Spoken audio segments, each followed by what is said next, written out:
Good day. I am Ms. Alaine Marc Goles, your subject teacher for research project. So what was one solid question or problem you had as a child? In research, you'll be thinking of problems and possible solutions to these problems. So let's start. After this lesson, you are expected to first identify the parts of a research paper, especially in chapter 1. Number 2, to describe the importance of each part of the research paper and formulate clearly the statement of the problem. Let's try this. As a student who is a keen observer and is aware of the local, national, and international affairs, I want you to list down some crucial concerns and propose a solution for each. A sample local issue could be heavy traffic. So despite of the pandemic and lessened number of people who are on the streets, it was still observed that there is still heavy traffic. Or it could be a national issue, like the slow vaccine rollout in the Philippines. So these are the questions I want you to answer after reading the sample scenario. A group of student researchers from Jose C. Payumo Junior Memorial High School intends to conduct a study on the effectiveness of tobacco regeneration program in Manila, Bataan. Medical doctors, nurses, and volunteers in Singapore started the said program in 2016 and was adopted by Bataan in the same year. TFG founder, Dr. Kong Heng Nung, considered Bataan as the first province in the Philippines to adopt this campaign. According to Kong 2018, TFG aims to educate and encourage the youth to be part of the tobacco regeneration. I wasn't sure if I pronounced Dr. Kong's name properly, but let's try to answer the following question. Where is the locale of the study? It is in Dinalupihan, Bataan. And what is the objective of the scenario or of the study? It is to measure the effectiveness of the TFG policies. Third, who do you think should be the respondents of the study? And who will benefit from this study? So the community in Dinalupihan, Bataan will be benefiting from this study, and the respondents will be the residents of Dinalupihan. And why do you think there is a need to conduct this study? So there are 3 reasons. First, it is to gauge the status of the program. 2, to see whether the program needs revision. And 3rd, to measure the compliance level of the residents. These are the following parts of Chapter 1, and let's first focus on introduction. The introduction introduces the problem of the study. It presents a specific problem under study and describes the research strategy. And it gives justification of the study according to Mercado 2006. So to make the introduction, there are a few things you have to consider. So first, it should be able to present a scenario of the study from a macro and micro perspective. And second, it should encourage the readers to continuously read further inner details of the study. So it is like writing an essay. It is the introduction serves as a hook. You want the readers of your research to read all the details and the other parts of your research. So your introduction must be good. Let's have this example. So in the title, the effect of having sleeping disorders on the work efficiency of night shift nurses in hospitals.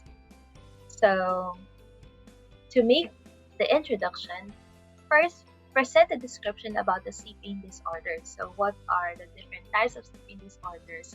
What causes sleeping disorders? And who usually experience it the most? And relate it to the nurses who work in a hospital. Next, briefly present existing scenarios in the Philippines, NCR, down to selected hospitals. So you could really choose whatever hospital you want to. It depends on how big your study is. It could just be one hospital. It could be the hospitals in a certain city. It's up to you. And lastly, give a preview of your study. So the preview should contain the purpose and the research objectives. The second part of chapter 1 is background of the study. The background of the study is like a brief autobiography of the question.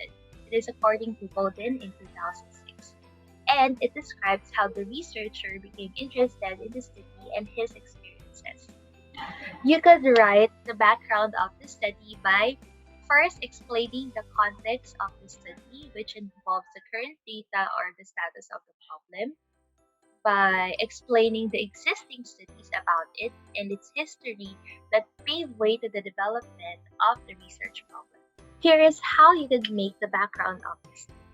So number 1, discuss the topic in general. So for example, the topic could be reading skills and its importance.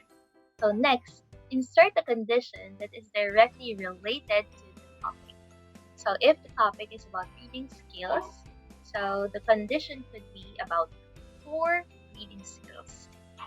Third, identify the factors contributing to the focus of your study. So the focus of your study would be poor reading skills. So you may want to identify the different factors affecting poor reading skills in general. Fourth, state the current condition of the topic in your locale. So it could be discuss Philippine informal reading inventory result. Number 5, state the reason why you choose to study the topic. So it could be the reasons you have as a researcher. So in writing the background of the study, it is important that you should clearly state the reason of conducting the study. So it should move from broad to specific topic, just like what I showed you. Third, it should state the current condition of your research problem. The third part of chapter 1 is the statement of the problem. It states the purpose of the study, including the study variables. So a variable is anything that has quantity or quality that varies in a research. For example, if you are studying COVID-19 outcomes, you might study home life, school, and community.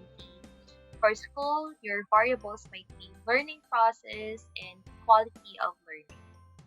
And there should be a general statement of the whole problem followed by the specific questions or sub-problems.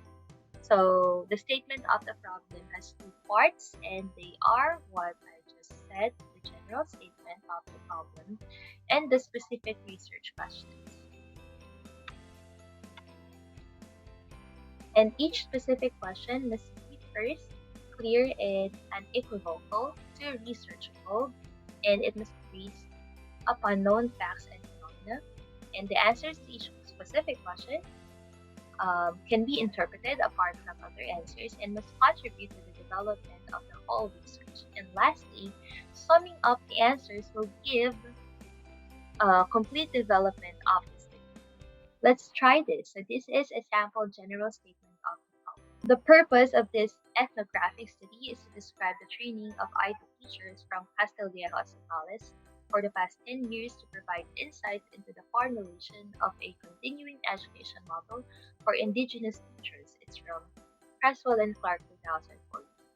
So the general objective pattern given by Creswell and Clark in 2014 includes the type of study. So the type of study is the ethnographic study, and it also contains an exploratory verb and a central phenomenon of the study. So the verb used is to describe.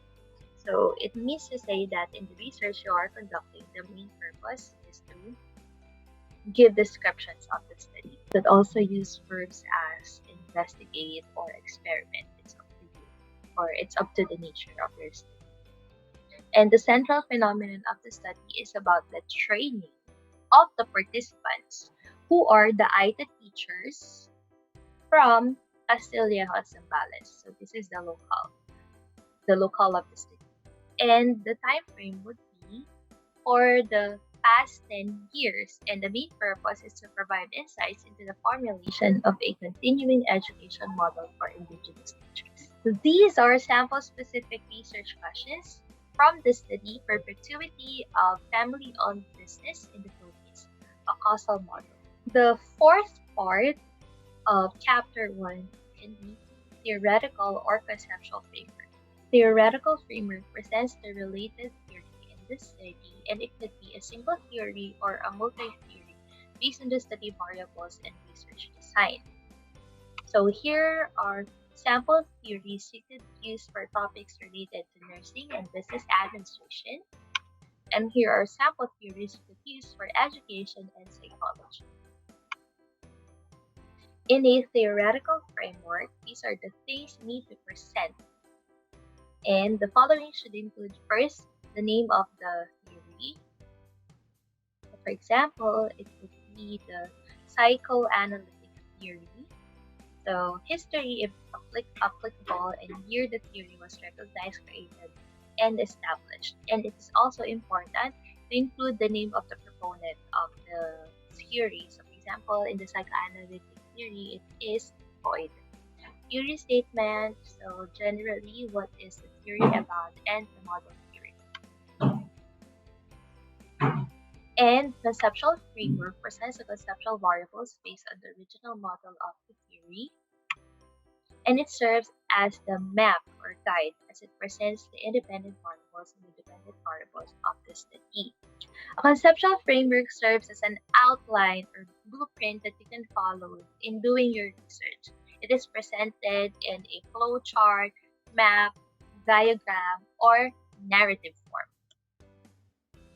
Here is a sample conceptual framework. It means that the data and information will be about qualified teachers, effective methods, adequate facilities, and adequate supervisory assistance. And through a science instructional program, expected outcomes are having superior science knowledge and maybe enhanced skills of students. The fifth part is the significance of the study. So it presents the institutional and individual beneficiaries to further strengthen the relevance of the study in the country, society, or community. And it may be presented in deductive or inductive perspective. The significance of the study pinpoints the benefits certain groups of people will gain from the findings of the study.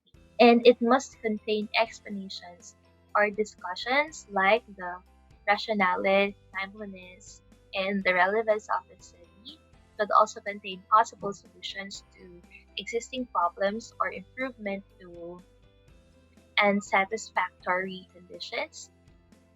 You could include who will benefit and how will they benefit from the findings of the study.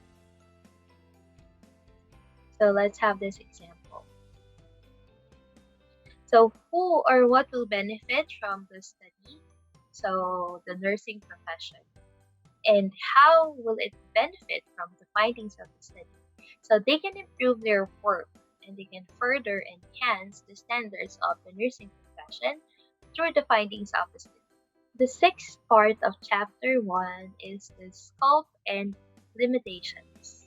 The scope presents the boundaries or coverage of the study in terms of duration of the study, respondents, and other considerations of the researchers, and limitations present the hindrances or aspect of the investigation which may affect the result adversely where a researcher has no control. Here is a sample statement of scope and limitation. So the general objectives of this is to study the efficiency of nurses and their coping strategies towards sleep disorders. And who are these nurses? So they are the staff nurse in the acute care setting. And in which locale? So it is in Hospital ng Makati. And there are some variables that the researcher has no control with. So the minimum and maximum number of nurses is beyond the control of the researcher. There was no time frame indicated in this statement. And for the research design and instrument, it is said that questionnaires will be given to the participants, and there was no methodology on how the data will be treated and interpreted. The seventh part of Chapter 1 is definition of terms. So the section which defines the different major variables down to measurable level, and there are two ways of defining key terms. So you can define it conceptually or operationally. The definition of terms lists down and defines the key terms as used in the study in alphabetical order.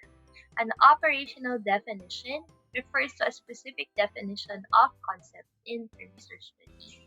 And this is necessary because it will clarify the purpose and direction of the study. So here are some guidelines in defining terms. So only terms, words, or phrases which have special or unique meanings in the study are defined.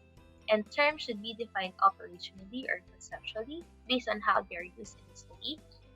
The researcher may develop his own definition from the characteristics of the term defined, and definitions may be taken from other sources but must acknowledge where these were lifted. So the other sources could be other researches that you have read as a researcher, and it should be brief, clear, and unequivocal as possible.